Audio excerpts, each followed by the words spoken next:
ಆತ್ಮೀಯ ಪತ್ರಿಕಾ ಹಾಗೂ ಮಾಧ್ಯಮದ ಸ್ನೇಹಿತರೆ, ನಾಡಿನ ಜನತೆಗೆ ಗುರುಪೂರ್ಣಿಮೆಯ ಶುಭಾಶಯಗಳನ್ನು ಸಲ್ಲಿಸ್ತಾ, ನಿನ್ನೆ ದಿನ Kaveri water regulation committee CWRC ಕೊಟ್ಟಿರ್ತಕ್ಕಂಥ ತೀರ್ಮಾನ ಕಾವೇರಿ ಕೊಳ್ಳದ ರೈತರಿಗೆ ಬರ ಎಳೆದಂತೆ ಆಗಿದೆ. ರಾಜ್ಯದ ಮುಖ್ಯಮಂತ್ರಿಗಳು ಕೆಲವು ದಿನಗಳ ಹಿಂದೆ ಆ ಭಾಗದ ರೈತರಿಗೆ ಒಂದು ಕರೆಯನ್ನು ಕೊಟ್ಟಿದ್ದರು. ಕಾವೇರಿ ಕೊಳ್ಳದ ರೈತರು ಯಾವುದೇ ಕಾರಣಕ್ಕೂ ಬಿತ್ತನೆಯನ್ನು ಮಾಡಬಾರ್ದು, ಮಳೆಯ ಅಭಾವ ಇದೆ, ಎಚ್ಚರಿಕೆಯಿಂದ ಇರಬೇಕು ಅಂಥೇಳಿ ಮಾನ್ಯ ಮುಖ್ಯಮಂತ್ರಿಗಳು, ಏನು ರಾಜ್ಯದ ಮುಖ್ಯಮಂತ್ರಿಗಳು ರೈತರಿಗೆ ಶಕ್ತಿನ ತುಂಬಬೇಕಾಗಿತ್ತೋ ಸ್ವತಃ ಮುಖ್ಯಮಂತ್ರಿಗಳೇ ರೈತರ ಆತ್ಮಸ್ಥೈರ್ಯವನ್ನು ಕುಗ್ಗಿಸುವಂಥ ಕೆಲಸ ಮಾಡಿದರು.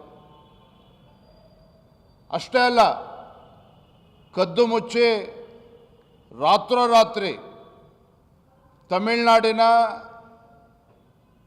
ಮುಖ್ಯಮಂತ್ರಿಗಳಿಗೆ ಖುಷಿಪಡಿಸಬೇಕು ಅಂತ ಹೇಳಿ ನಮ್ಮ ರಾಜ್ಯದ ರೈತರಿಗೆ, ಕಾವೇರಿ ಕೊಳ್ಳದ ರೈತರಿಗೆ ಅನ್ಯಾಯ ಮಾಡಿ ರಾತ್ರೋರಾತ್ರಿ ನೀರು ಬಿಡುವಂಥ ಕೆಲಸ ಮಾಡಿದ್ರಲ್ಲ ಮಾನ್ಯ ಮುಖ್ಯಮಂತ್ರಿಗಳೇ. ತಮಗೆ ಗೊತ್ತಿರಲಿಲ್ವಾ ಭೀಕರ ಬರಗಾಲವನ್ನು ಎದುರಿಸ್ತಾ ಇದ್ದೇವೆ, ನಾಳೆ CWRCಯಿಂದ ಮುಂದೆ ಇಂಥ ತೀರ್ಮಾನ ಬರ್ಬೋದು ಅಂತಕ್ಕಂಥ ಊಹೆ ತಮಗಿರಲಿಲ್ವಾ? ಯಾಕಿಂತ ಕಪಟ ನಾಟಕವನ್ನು ಆಡ್ತಾ ಇದ್ದೀರಿ? ಇವತ್ತು ಕಾವೇರಿ KRS ಜಲಾಶಯದಲ್ಲಿ 17.39 TMC ಅಷ್ಟು ನೀರು ಸ್ಟೋರೇಜ್ ಇದೆ. ಅದರಲ್ಲಿ 5 TMC ಅಷ್ಟು ಡೆಡ್ ಸ್ಟೋರೇಜ್.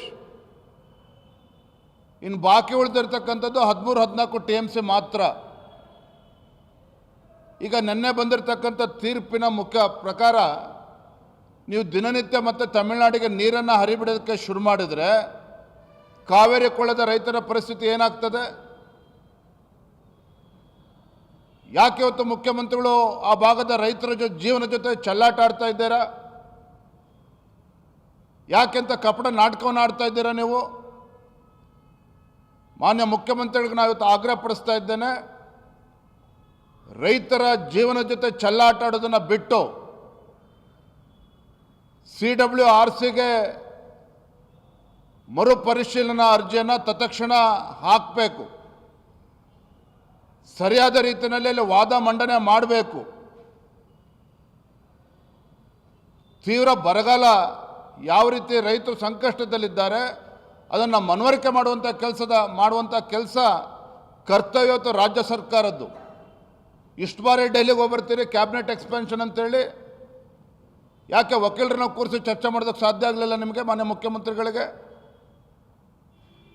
ಇಂಥ ದ್ರೋಹ ಬಗೆಯುವಂಥ ಕೆಲಸ, ರೈತರಿಗೆ ದ್ರೋಹ ಬಗೆಯುವಂಥ ಕೆಲಸ ನೀವು ಮಾಡಬಾರ್ದು. ಭಾರತೀಯ ಜನತಾ ಪಾರ್ಟಿ ನಾಡಿದ್ದು 31ನೇ ತಾರೀಕು ಮಂಡ್ಯದಲ್ಲಿ ಈ ಕಾಂಗ್ರೆಸ್ ಸರ್ಕಾರ ರೈತರ ಹಿತರಕ್ಷಣೆಯನ್ನು ಕಾಪಾಡಬೇಕು ಅಂತ ಹೇಳಿ ಮಂಡ್ಯದಲ್ಲಿ 31ನೇ ತಾರೀಕು ಒಂದು ಬೃಹತ್ ಹೋರಾಟಕ್ಕೆ ನಾವು ಕರೆಯನ್ನು ಕೊಡ್ತಾ ಇದ್ದೇವೆ. ಆ ಭಾಗದ ರೈತ ಸಂಘಟನೆಗಳು, ಸಂಘ ಸಂಸ್ಥೆಗಳು ತಾವೆಲ್ಲರೂ ಕೂಡ ಈ ರೈತರ ಹೋರಾಟಕ್ಕೆ, ನಮ್ಮ ಹೋರಾಟಕ್ಕೆ ಬೆಂಬಲವನ್ನು ನೀಡಬೇಕು ಅಂತೇಳಿ ತಮ್ಮ ಮುಖೇನ ನಾನು ವಿನಂತಿಯನ್ನು ಕೂಡ ನಾನು ಮಾಡ್ತಾ ಇದ್ದೇನೆ. ಎರಡನೇ ವಿಚಾರ, ನಿನ್ನೆ ಹೈಕೋರ್ಟ್ ಒಂದು ಪ್ರಮುಖವಾಗಿರ್ತಕ್ಕಂಥ ಒಂದು ಬೆಳವಣಿಗೆ ಆಗಿದೆ. ರಾಜ್ಯ ಉಚ್ಚ ನ್ಯಾಯಾಲಯದಲ್ಲಿ ಬಾಂಗ್ಲಾದೇಶಿ ಅಕ್ರಮ ವಲಸಿಗರ ವಿರುದ್ಧ ಯಾವ ಸಾಮಾಜಿಕ ಕಾರ್ಯಕರ್ತ ಧ್ವನಿ ಎತ್ತುವಂಥ ಕೆಲಸ ಮಾಡಿದ್ದಾರೆ, ನೇತೃತ್ವಜ್ಞ ಅಂಥ ಒಬ್ಬ ಸಾಮಾಜಿಕ ಕಾರ್ಯಕರ್ತನ ವಿರುದ್ಧವೇ ಪೊಲೀಸರು ಇವತ್ತು FIR ದಾಖಲು ಮಾಡ್ತಾರೆ ಅಂತ ಹೇಳಿದ್ರೆ ಈ ಕಾಂಗ್ರೆಸ್ ಸರ್ಕಾರಕ್ಕೆ ಮಾನ ಮರ್ಯಾದೆ ಏನಾರು ಇದೆಯಾ? ಹಾಗಾದರೆ ಮಾನ ಮರ್ಯಾದೆ ಏನಾರು ಇದೆಯಾ ಕಾಂಗ್ರೆಸ್ ಸರ್ಕಾರಕ್ಕೆ? ಯಾರನ್ನು ಖುಷಿಪಡಿಸೋಕೆ ಇಷ್ಟು ನಾಟಕ ಆಡ್ತಾ ಇದ್ದೀರಿ? ಯಾರನ್ನ ಮನವೊಲಿಸೋದಕ್ಕೆ ಇವತ್ತು ರಾಜ್ಯ ಸರ್ಕಾರ ಕಾಂಗ್ರೆಸ್ ಸರ್ಕಾರ ಹೊರಟಿದೆ? ಹಾಗಾದರೆ ಅಕ್ರಮ ವಲಸಿಗರಿಗೆ ಇವತ್ತು ಪರ್ಮನೆಂಟ್ ರೆಸಿಡೆಂಟ್ ಸರ್ಟಿಫಿಕೇಟ್ ಕೊಟ್ಟಿರ್ತಕ್ಕಂಥ DK ಶಿವಕುಮಾರ್ ಸರ್ಕಾರ ಯಾವ ಸಾಮಾಜಿಕ ಕಾರ್ಯಕರ್ತ ಧ್ವನಿ ಎತ್ತಾನೆ ಅಂಥವ್ರ ವಿರುದ್ಧ FIR ದಾಖಲು ಮಾಡಿ ಬೆದರಿಸುವಂಥ ಕೆಲಸ ಮಾಡ್ತೀರಿ ಅಂತ ಹೇಳಿದ್ರೆ ಇಂಥ ಲಜ್ಜೆಗೆಟ್ಟ ಕಾಂಗ್ರೆಸ್ ಸರ್ಕಾರ ಇದು ದೇಶದ್ರೋಹದ ಕೆಲಸ, ದೇಶದ್ರೋಹದ ಕೆಲಸ. ಇವತ್ತು ಹೈಕೋರ್ಟ್ ಇವತ್ತು ಮಧ್ಯಸ್ಥಿಕೆ ವಹಿಸಬೇಕಂತ ಪರಿಸ್ಥಿತಿ ನಿರ್ಮಾಣ ಮಾಡಿದ್ದೀರಿ. ಅಲ್ಪಸಂಖ್ಯಾತನ ಓಲೈಕೆ ಮಾಡಬೇಕು ಅನ್ನೋ ನಿಟ್ಟಿನಲ್ಲಿ ಇಂಥ ಕೀಳುಮಟ್ಟಕ್ಕೆ ಇವತ್ತು ಕಾಂಗ್ರೆಸ್ ಸರ್ಕಾರ ಹೋಗ್ತದೆ ಅಂತ ಹೇಳಿದ್ರೆ ಇಂಥ ಸರ್ಕಾರನ ಯಾರೂ ಕೂಡ ಕ್ಷಮಿಸೋದಕ್ಕೆ ಸಾಧ್ಯ ಇಲ್ಲ. ಹಾಗಾಗಿ ಮಾನ್ಯ ಮುಖ್ಯಮಂತ್ರಿಗಳೇ, ಪೊಲೀಸ್ ಇಲಾಖೆನ ದುರ್ಬಳಕೆ ಮಾಡಿಕೊಂಡು ಹಿಂದೂ ಕಾರ್ಯಕರ್ತರ ಮೇಲೂ ನೀವು ದಬ್ಬಾಳಿಕೆ ಮಾಡ್ತೀರಿ. ಇಂಥ ಅಕ್ರಮ ಬಾಂಗ್ಲಾದೇಶಿಯರ ವಿರುದ್ಧ ಹೋರಾಟ ಮಾಡುವಂತಹ ಸಾಮಾಜಿಕ ಕಾರ್ಯಕರ್ತರನ್ನು ಕೂಡ FIR ದಾಖಲು ಮಾಡಿ ಇವತ್ತು ಅವ್ರಿಗೆ ಜೈಲು ಅಡ್ತಕ್ಕಂಥ ಪ್ರಯತ್ನ ಷಡ್ಯಂತ್ರ ಏನು ಮಾಡ್ತಾ ಇದ್ದೀರಿ? ನಿಮಗೆ ಶೋಭೆ ತರೋದಿಲ್ಲ. ಏನು ಹಿಂದುತ್ವದ ಬಗ್ಗೆ ಕಪಟ ನಾಟಕ ಆಡ್ತೀರಿ? ಈಗ ನಾವು ಏನು ಅಂತೇಳಿ ತೋರಿಸ್ಕೊಡಿ. ಈ ರೀತಿ ಯಾರು ಹೋರಾಟಗಾರನ ಹತ್ತಿಕ್ಕುವಂಥ ಕೆಲಸ ಕಾಂಗ್ರೆಸ್ ಸರ್ಕಾರ ಮಾಡಬಾರ್ದು, ಮಾನ್ಯ ಮುಖ್ಯಮಂತ್ರಿಗಳು ಮಾಡಬಾರ್ದು. Yes sir.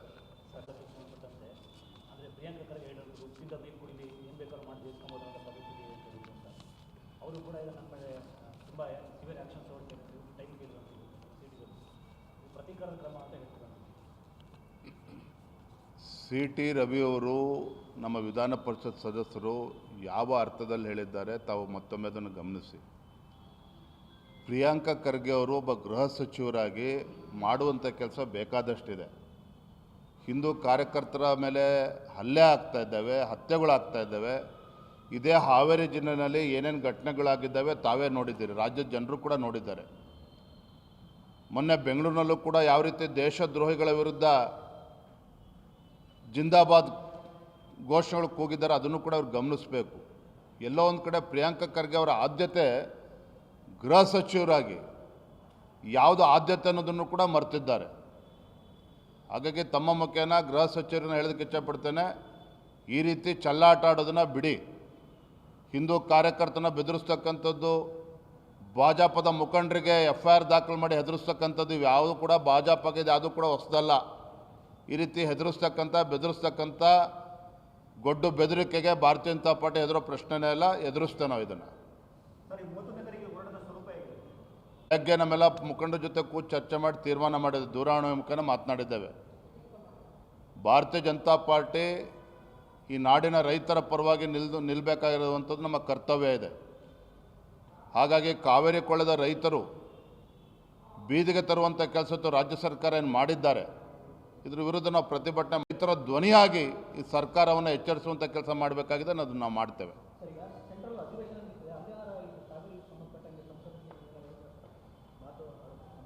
ಕೇಂದ್ರದಲ್ಲಿ ನಮ್ಮ ಸಂಸದರು ಏನು ಮಾಡಬೇಕು ಅದನ್ನು ಮಾಡ್ತಾರೆ. ರಾಜ್ಯದ ಅಧ್ಯಕ್ಷನ ಇವತ್ತು ನಾನು ಹೇಳ್ತಾ ಇದ್ದೇನೆ, ಕಾವೇರಿ ಕೊಳ್ಳದ ರೈತರ ಪರವಾಗಿ ನಾವು ಧ್ವನಿಯಾಗಿ ನಿಲ್ತೇವೆ, ಹೋರಾಟವನ್ನು ಕೂಡ ಮಾಡ್ತೇವೆ, ಅವರಿಗೆ ನ್ಯಾಯ ಕೊಡಿಸುವಂಥ ಕೆಲಸ ನಾವು ಮಾಡ್ತೇವೆ. ಎಲ್ಲರೂ ಕೂಡ ಬೆಂಬಲ ಕೊಡ್ತಾರೆ, ರೈತ ಸಂಘಟನೆಗಳು ಕೂಡ ಹೋರಾಟ ಕೊಡ್ತಾರೆ, JDS ಕೂಡ ಬೆಂಬಲವನ್ನು ಕೊಡ್ತಾರೆ, ಎಲ್ಲರೂ ಕೂಡ. ಯಾಕಂತ ಹೇಳಿದ್ರೆ ರೈತರು ಅಂತ ಹೇಳಿದ್ರೆ ಪಕ್ಷಾತೀತವನ್ನು ಹೋರಾಟವನ್ನು ಮಾಡಬೇಕಾಗ್ತದೆ. ಎಲ್ಲರೂ ಸಹಕಾರವನ್ನು ತೆಗೆದುಕೊಂಡೆ ಹೋರಾಟವನ್ನು ಮಾಡ್ತೇವೆ.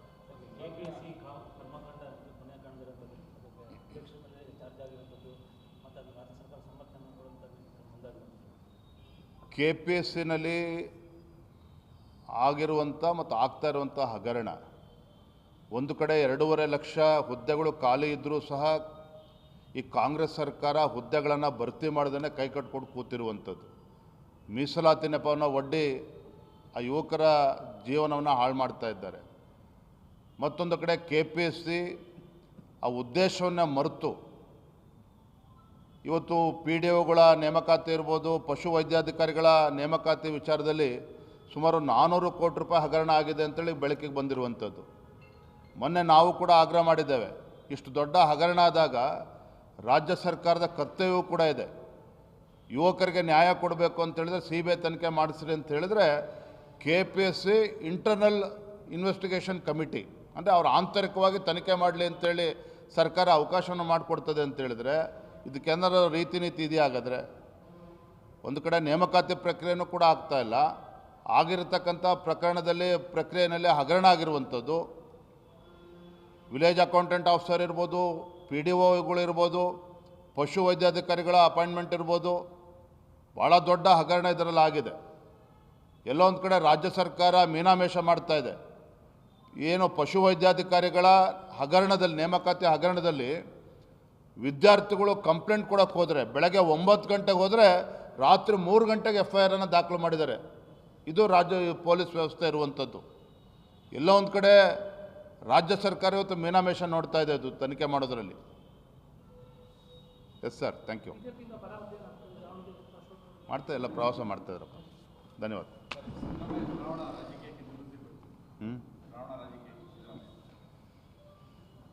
ಮಾಜಿ ಮುಖ್ಯಮಂತ್ರಿಗಳು ಸಿದ್ದರಾಮಯ್ಯನವರು ಸಕ್ರಿಯ ರಾಜಕಾರಣದಿಂದ ನಾನು ಹಿಂಸರಿತೇನೆ, ಚುನಾವಣಾ ರಾಜಕಾರಣದಿಂದ ಹಿಂಸರಿತೇನೆ ಅನ್ನುವ ಘೋಷಣೆ ಮಾಡಿದ್ದಾರೆ. ಬಹುಶಃ ನನಗನ್ನಿಸ್ತದೆ 28ರ ಚುನಾವಣೆ ಕಾಂಗ್ರೆಸ್ ಪಕ್ಷ 70-80 ಸ್ಥಾನ ಗೆಲ್ತೇವೆ ಅನ್ನೋ ಭ್ರಮೆನಲ್ಲೇನಿದ್ದರೂ ಸಿದ್ದರಾಮಯ್ಯನವರ ತೀರ್ಮಾನದಿಂದ 50ಕ್ಕೆ 60ಕ್ಕೆ ಇಳಿತಾರೆ.